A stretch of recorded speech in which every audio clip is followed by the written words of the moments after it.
Hello, I'm Armin Budish. Welcome to Golden Opportunities. Today, aging and dignity can go hand in hand. We'll hand out advice on how to make that happen. Is your home ready to welcome warm weather? We'll hammer home some tips. Then, it's not quackery. You should have your ducks in a row for retirement. We'll help. We'll put the rubber to the road to highlight innovation in our area.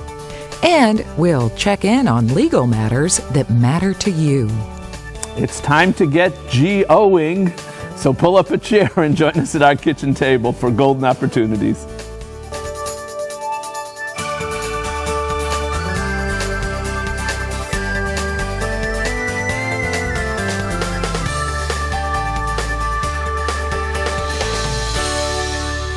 Are you a caregiver to a friend or family member?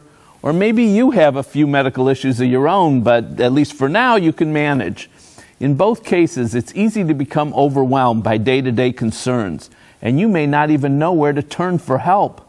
Well, turn your attention to our next guest, Rich Brody, who's here to tell us about a uniquely helpful program. Rich is the president and CEO of the Benjamin Rose Institute on Aging. Rich, thanks for joining us. And thank you. Tell us, what is the Care Consultation Program? Care Consultation is an evidence-based program, meaning it's been proven to work, that works with people, often caregivers, sometimes individuals who are meeting their own needs and trying to manage, that have challenges that are very much like in your introduction. These are folks who are experiencing some challenges usually related to a healthcare problem that they're managing on an ongoing basis, or they're assisting a loved one with.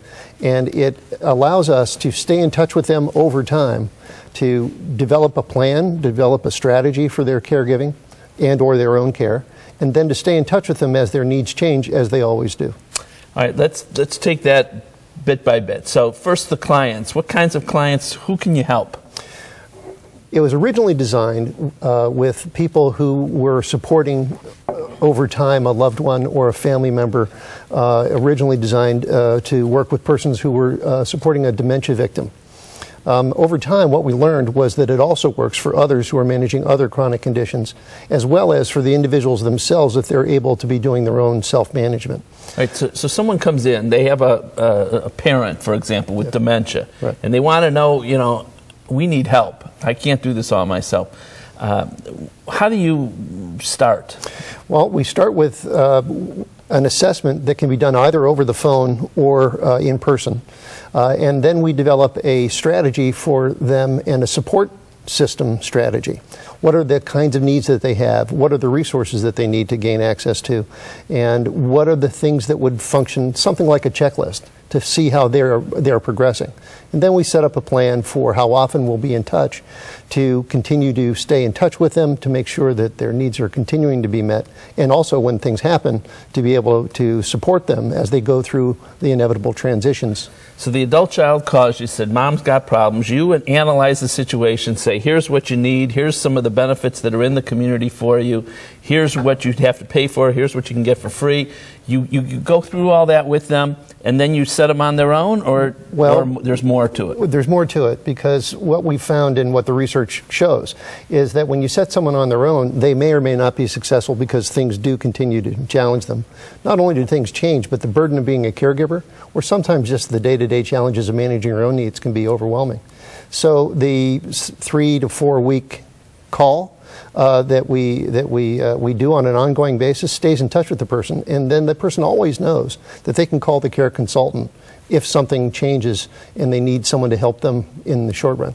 The other advantage is this is a lot less costly than doing this on a face-to-face basis, as others may know. So you'll actually stay with the family, you'll continue to counsel them as to how to get help if things change, yes, where to go. Will you actually make calls for them, help them make those calls, or most of the time we'll tell them where to turn, but we will make calls for them if they're unable to contact certain resources. What kind of response do you get to this program? Very strong. Actually, if you're a researcher, we've gotten very powerful results that show that there's a reduction in emergency room use, reduction in feelings of burden, reductions in hospital use. This is a great program, and it's great that it's available here in our community, Rich. I know the name of the program is Care Consultation, but it could also be called Caring Consultation. You can find out more, and you should, by getting in touch with the Benjamin Rose Institute on Aging. That information is coming up next. My thanks to the very caring Rich Brody for consulting with us today. For more information, call the Benjamin Rose Institute at 216-791-8000 or visit their website, www.benrose.org. Next, helping your home weather warm weather. But first, it's noted that a trio of tunes are on record as the songs we most often sing. Can you name these tunes? We'll serenade you with a solution, even though there's no celebration when we return. Welcome to Breckenridge Village, a continuing care retirement community conveniently located in historic Willoughby, Ohio. Whether it's a luxury apartment, a spacious ranch home, or newly built brownstones, it's all here with the added security of knowing more care is available when you need it. Breckenridge Village offers an exciting and upbeat lifestyle, and the food is fabulous, and our staff makes you their #1 priority. Learn more about Breckenridge Village and come see our new Veal Wellness and Aquatic Center.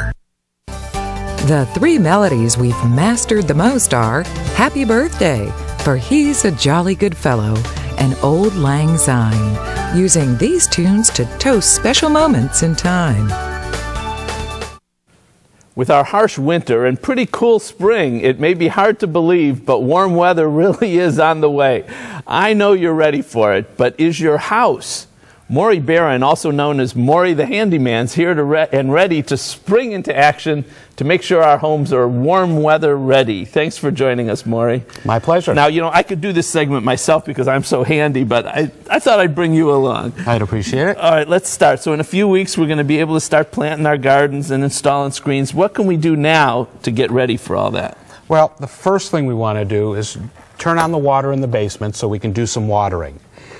And you're going to take your hoses, uncoil them, check them for any kinks or leaks, and have that ready.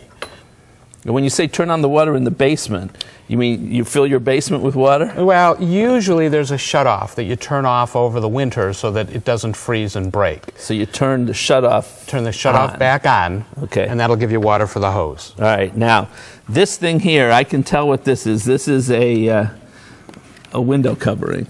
No. You're close. What is this? Tell us.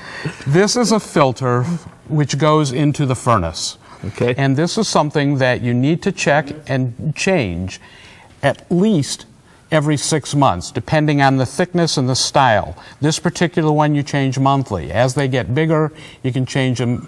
Can you change them yourself, or do you have to bring somebody in to do that? No, you can change them yourself. How come yours looks all white and mine are black? Well, yours need to be changed. And then did you say monthly? These should be changed monthly. And now the time of year, you do want to bring somebody in and check out the furnace and the air conditioning before we get one of those hot days, and it'll take a while for somebody to get out there. All right, so you change them monthly, not biennially or something. Okay, with this, let's start this. This is a little tiny grill, enough to grill one person's meal. Well, we're coming to the time of year when you're going to start using the grill more. And in doing so, you want to make sure that it's clean.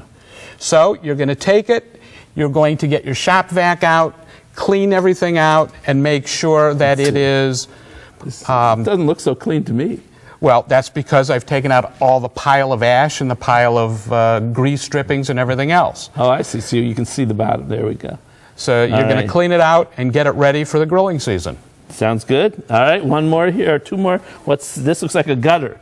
This is a gutter. And see, I knew that. See, if you hadn't cleaned your gutters before the winter, now's the time to get out there. You want to make sure that you get out all of the debris, all of the stuff that has fallen in there, so that as we get the rains, the gutters don't clog up and ruin your landscape. Even if we had them cleaned before winter, we need them again to be looked at? You want to have them looked at because you just don't want to take a chance that they're going to overflow. All right. And coming back to that, I forgot to ask you one thing. On the grill, spiders sometimes get in there and can cause a problem. Spiders do over the over the winter, over the early spring, and you need a professional to get in there and clean out the burners so that it'll work properly. All right. One more here. This looks like something that has nothing to do with the summer. This is a fire alarm or smoke alarm. It is, and this is the time of year, every time you change the clocks, you're supposed to change the batteries. So make sure that you have changed the batteries and that it is safe. This time of year, we're really emphasizing safety. Very good, Maury. Always good advice. Thanks for coming out. Thank you. All right, so now's the time to spring into action and check off Maury's to-do list. Then you can sit back and enjoy the warm weather. If you need an extra hand to spring into spring, don't call me. Give Maury a call. His number's next. To find out more, call Maury the Handyman at 216-410-1617 or click to www.maurythehandyman.com. Next, how to make your retirement just ducky. Looking for places to go, things to do? Welcome to our community calendar. Beginning Thursday, April 28th, the 32nd annual Tri-C Jazz Fest Cleveland will swing into town. A stellar lineup of jazz, blues, and R&B artists from around the corner and across the globe, including Motown's own Smokey Robinson and our own Cleveland Orchestra, will make beautiful music. Play this evening right. Call 216-987-4444 for noteworthy information, or tune into their website, www.tricpresents.com. Today's Easter, and our next topic is about retirement. Now, I bet you think those two things have nothing in common, but you know us, we'll make a connection. Easter features those cute baby ducks, and when it comes to retirement, you need to have all your ducks in a row to feather your financial nest. Financial planner Jim Lineweaver from the Lineweaver Financial Group is here to help me duck out of this analogy and to give some advice that's ducky. And he's brought along Douglas Sabala, a recently retired local police captain with personal experience that fits the bill. Thank you both for joining us. Thank you. My pleasure. I hope you don't mind that. All right, so Jim, you've brought Doug along because he's a retired police officer, is that correct? That's correct. And police and fire retirees have very special needs and programs, and you've written a special report about it, Myths and Realities of Ohio Police and Fire Retirement Planning, and I'd like you to speak to it a little bit. Sure, yeah, we work with a lot of police and firemen and getting them ready for retirement. And we kept getting a lot of the same questions, you know, how do we deal with the tax, the legal, the insurance, the investment issues? So what we did is we put together a guide. It covers the top 10 points that they all need to consider as they get ready for retirement. Because there's special features that a lot of them are not made aware of. Like for the health insurance, through the Protection Act of 2006, what ends up happening is they can get a $3,000 tax deduction for their health care. How do they max out their pension so that they can get almost like $300,000 additional money during retirement? So there's a lot of issues. It's all covered in this guide. Great. And Doug, you know a lot about these things. Were you prepared adequately when you retired? Well, I thought I was prepared. And I got to the point where I thought all I had to do was pick a date, fill out some paperwork, sign some forms, and I'd be ready to go. But what I found out instead was that there was a lot of uncertainty about what kind of information I needed, and it was to the point that since I didn't know exactly the type of information I needed, I really wasn't even sure what questions to ask. And then you bring something into the mix like Ohio Senate Bill 5, right, and people in Ohio considering retirement now, just the uncertainty is compounded by those types of things. So what kinds of ducks did you have to line up for your retirement? Oh, there were a number of them. Just to name a few: taxes, the implications that you have with that. Healthcare, my healthcare costs, my personal healthcare costs went up over 800% when I retired. I had to make sure I chose the right pension option for me and my wife and family as well. And investments, I mean, depending on what type of lifestyle you want to lead, you have to have the investments that can supplement your cash flow and create the type of money that you may need to do those things. All of that can be complicated. Did you look at Jim's guide when you were going through all this? Oh, absolutely. Was it helpful? Absolutely. benefits were twofold. Number one, it had the information I needed in one place. And it had the type of information that I could use to learn what exactly the types of questions that I needed to ask were. So it was very beneficial from that standpoint.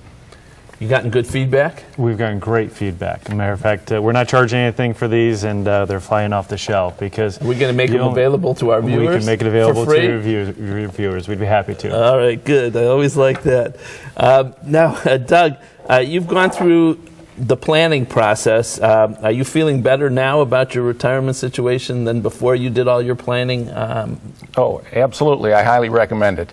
Not only did the pamphlet give me the information that I needed to be able to make the decisions that were necessary, but the comprehensive plan that the Lineweaver Financial Group put together for me, I was able to get the information I needed to him so that he was able to do that. So yeah, I fully feel confident that all of my retirement ducks are in a row. And at what point should people start planning, Jim? At least a year in advance as they're getting ready for retirement to tie in all these 10 issues and many more things. It's a big step, and you don't want to make any wrong decisions. So I would say at least a year in advance to get ready for your retirement. Great. If retirement is heading towards you, don't duck. Get all your ducks in a row, and Jim can help. To find out more or to get a free copy of his guide, give him a call. His number's up next. To learn more, call the Lineweaver Financial Group at 1-888-313-4009 or log on to www.lineweaver.net. Next, the tracks of our tires. It's time to get up and go. An exercise minute on golden opportunities. Hello everybody, I'm Mike Carvin from Breakout Fitness, and today we're going to do a side bend to work our oblique love handle area. All right, you ready to go, Armand? We got our dumbbells? I don't have an oblique love handle. No, you're good. We're just practicing. That's okay. All right, what we're going to do today is hold our dumbbell in one hand, let the weighted dumbbell drop down to your knee while keeping your good posture. Now we're going to slide the other hand down to the opposite knee. Touch it. Great. Let's do it again. Nice, slow, controlled movements. Maintain good posture. Whoa, that's a little far there, Armand. You're looking good, though. Nice and slow. Keep your back nice and straight. The farther the better? No, just to the knee, but you're doing great. All right, everybody. Now it's your turn to get up and go.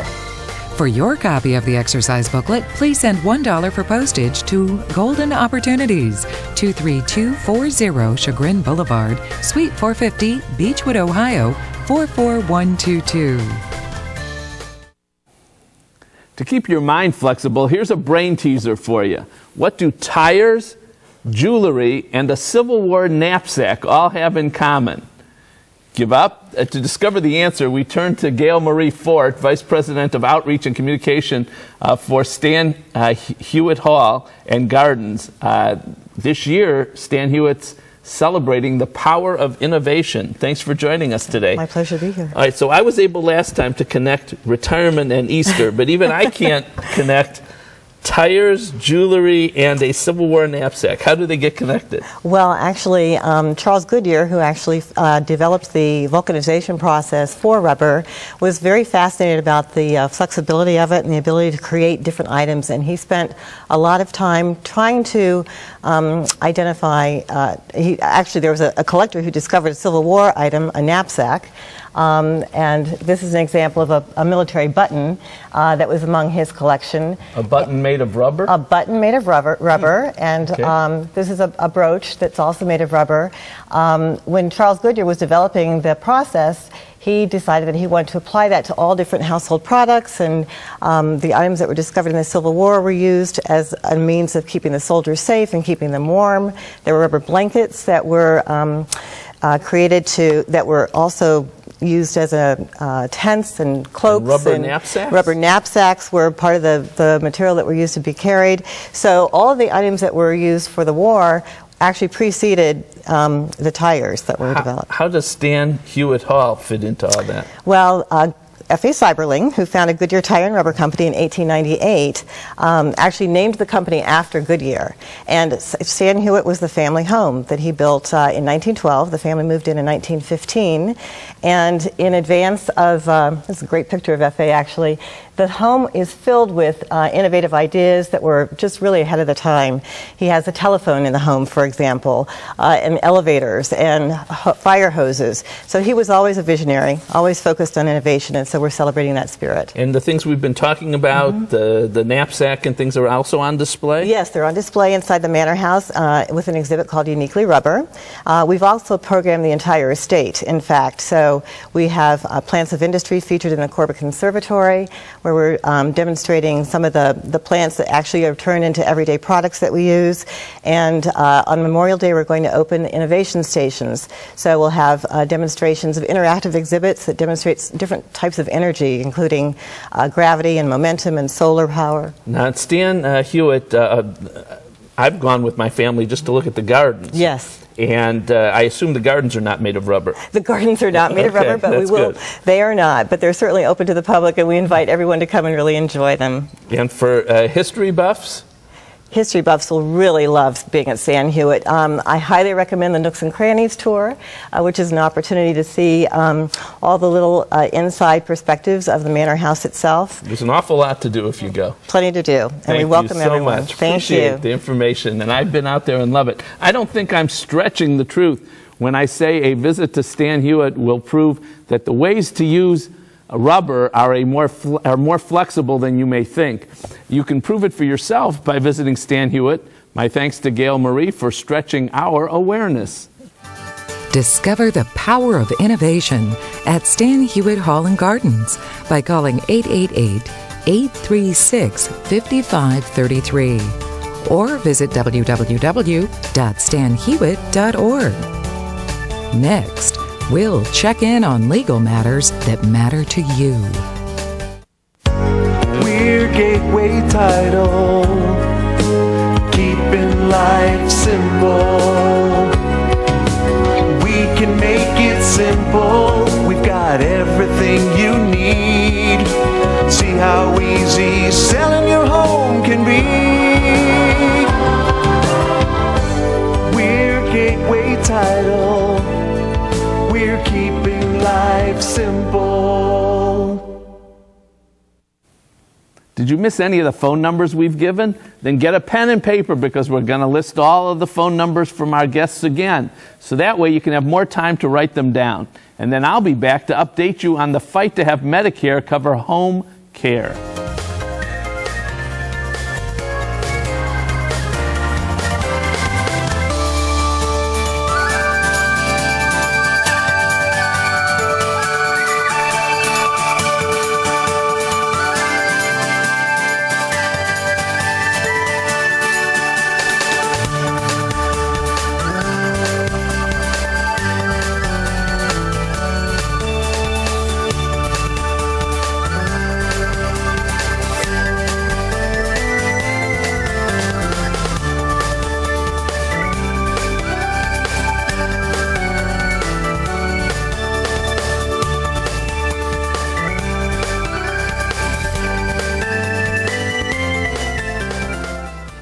Medicare's been denying people home care in violation of the federal Medicare law. We've told you about this nasty practice on Golden Opportunities before.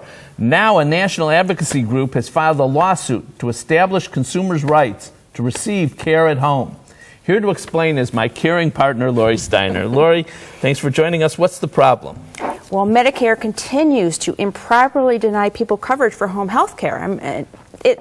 It hurts families, and it costs the taxpayers, because they end up going back to the nursing home to get the care they could get at home. What's the basis for these improper denials? Well, people are denied home health care, aids, and other services when they're stable but not improving. So, but I didn't think improvement was a requirement. It isn't a requirement. That's the thing. They can pay for home health care if you need treatment for illness or injury, or if it's needed to maintain your level of stability right now, or to prevent you from deteriorating. And what's this national lawsuit about? Well, Edith Masterson is a 79-year-old widow who's paralyzed from the waist down.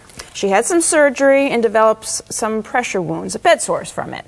She tried to get Medicare to cover home health care to treat those wounds, but Medicare said no, they're not going to get better. They're not improving. So she didn't give it up. She found her own home health care, and after some months, the wounds did actually heal. Not bad. So now tell us, what kinds of care would be available at home? Well, it's a wide range. It can be therapies like speech and occupational and physical therapy, nursing home services, and especially, maybe most important, some home health care aids. The requirements to get Medicare coverage for care. Doctor has to have a signed plan that asks for home health care and has to be reasonable and medically necessary. A person has to be homebound, which means it's really a difficult way to get out to go out any place. The patient has to be needing therapy or intermittent nursing services. Usually that's requirement is satisfied by saying they need some skilled care maybe once a day. But there is no legal limit on the time that's allowable for home health care. And the services have to be provided by a Medicare certified provider. Now, if this lawsuit's successful, which hopefully it will be, everybody will be able to get the care they're entitled to. But in the meantime, what should we do if we're denied? Well, first ask the home health care agency or your Medicare Advantage plan to file a claim with Medicare for a formal decision and see where that takes you. If you just don't get anywhere, then you can go for help to the Centers for Medicare Advocacy, and they're at www.medicareadvocacy.org. Great information. Thanks for keeping us up to date, Lori. Too many people are improperly denied coverage for home care under Medicare. If you want to keep your loved ones at home for as long as possible, make sure you understand your rights. Despite what Medicare says, improvement is not required. We'll be right back. Call Budish, Solomon, Steiner, and Peck at 1-888-236-5173 for more information. Or log on to www.budishandsolomon.com. Thanks for joining us. Next week, want to avoid slip sliding away? We'll balance advice and exercise to help you foil falls. Short sales are a big problem, but we've cut our helpful facts to just the right size for you. Then find out why one woman has a new reason to smile. Plus, ready to hit the road but don't want to drive? We have tips on terrific trips. And learn how to protect your assets when your spouse goes into a nursing home. Until next week, please make the most of your golden opportunities. Would you like to join our kitchen conversation? All you have to do is call toll-free 1-877-765-1543 and leave us your question, name, and phone number. Or log on to www.golden.tv for all the latest information and show updates.